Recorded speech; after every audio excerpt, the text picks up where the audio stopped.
और वहीं महाकुंभ में साधु संतों का जमावड़ा लगता जा रहा है और पूरी देश दुनिया के तमाम साधु संत प्रयागराज पहुंच रहे हैं। इस दौरान अनादि टीवी ने स्वामी कैलाशानंद गिरी महाराज से खास बातचीत की।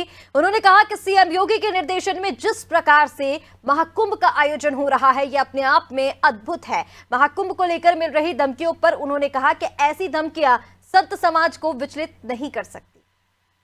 मुख्यमंत्री योगी आदित्यनाथ ने कहा कि अब तक का सबसे भव्य, दिव्य और नव्य कुंभ होने जा रहा है।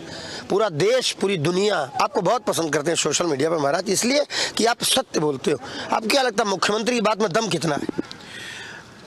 देखिए, निस्संदेह इस बार जो कुंभ है वो दिव्य, भव्य और विशाल है। इसलिए विशाल है कि जो कभी भी कुंभ में नहीं आए वो सभी लोग कुंभ में आना चाह रहे हैं। वो कारण एकमात्र यह है कि भारतीय संस्कृति का उत्थान, भारतीय संस्कृति का उत्थान, सनातन परंपरा का उत्थान, और सनातन परंपरा को आज दुनिया में सब लोग स्वीकार करना चाहते हैं, पसंद करना चाहते हैं। उस कारण देश विदेश के जो प्रमुख लोग हैं वो सब के सब इस कुंभ में आना चाह रहे हैं। और ये इतिहास में पहली बार यह घटना हो रही है कि जिन्होंने कभी कुंभ को देखा नहीं, जो कुंभ को कभी जिन्होंने पास से समझा नहीं, जिन्होंने कुंभ के बारे में कभी पढ़ा नहीं, वो भी कुंभ में आना चाहते हैं। और वह एक मात्र कुंभ में आने का उद्देश्य उनका है भारतीय दर्शन का दर्शन करना, भारतीय परंपरा का दर्शन करना। हमारे बटेंगे और कटेंगे, बटेंगे तो कटेंगे के बीच ये महा भव्य, दिव्य और नव्य कुंभ हो रहा है।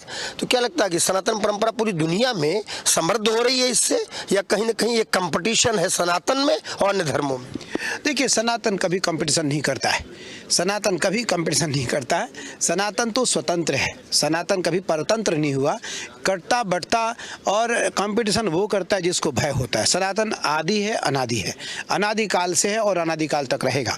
रही बात कटने और बटने की, कि बटेंगे तो कटेंगे, भगवान कृष्ण का भी वाक्य है, स्वधर्मे निधनम श्रेयः परधर्मो भयावह।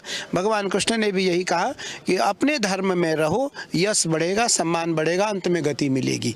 तो निसंदेह धर्म की रक्षा, धर्मो यतो धर्मस् ततो जयः, धर्मो रक्षति रक्षितः। जिस धर्म की रक्षा करने वाला प्राणी धर्म से रक्षित होता है, जो अपने धर्म की रक्षा करता है। तो सनातन धर्मावलंबी जो लोग हैं उनको अपने धर्म की रक्षा के लिए सतत तत्पर रहना चाहिए। छोटा सवाल अंतिम है, कुछ लोग थ्रेट्स पैदा कर रहे हैं, धमकी दे रहे हैं, पन्नू कोई नासिर कौन, कि महाकुंभ में बड़ा कुछ विघ्न पैदा करेंगे, उनके लिए आप क्या कहना चाहिए? महाकुंभ में इसलिए कोई विघ्न पैदा नहीं कर सकता है, तो सरकार की सारी एजेंसियां, भारत सरकार की और राज्य सरकार की। दूसरा, भारत के सारे ऋषि आज इस कुंभ में है, भारत के सारे ऋषि इस कुंभ में, जिनके द्वारा विज्ञान पैदा हुआ, जिनके द्वारा तंत्र पैदा हुए, जिनके द्वारा शास्त्र पैदा हुआ, जिनके द्वारा भारतीय परंपरा की मौलिक सिद्धांत उत्पन्न हुए, उस ऋषि के सामने देश का इस महाकुंभ में क्या कोई नुकसान कर सकता है? सब हमारा जी ने कि दुनिया का कोई भी थ्रेट्स पैदा करने वाला व्यक्ति हो, कुछ भी सोच रहा हो कहीं बैठ के, लेकिन इस दिव्य, भव्य और नव्य कुंभ का कुछ नुकसान नहीं कर सकता, क्योंकि भारत की सारी वेद परंपरा, भारत का सारा तंत्र, भारत का सारा मंत्र यंत्र इसी महाकुंभ से, यहाँ अमृत सरोवर होता वहां से पैदा हुआ है। कोई कुछ बिगाड़ नहीं सकता।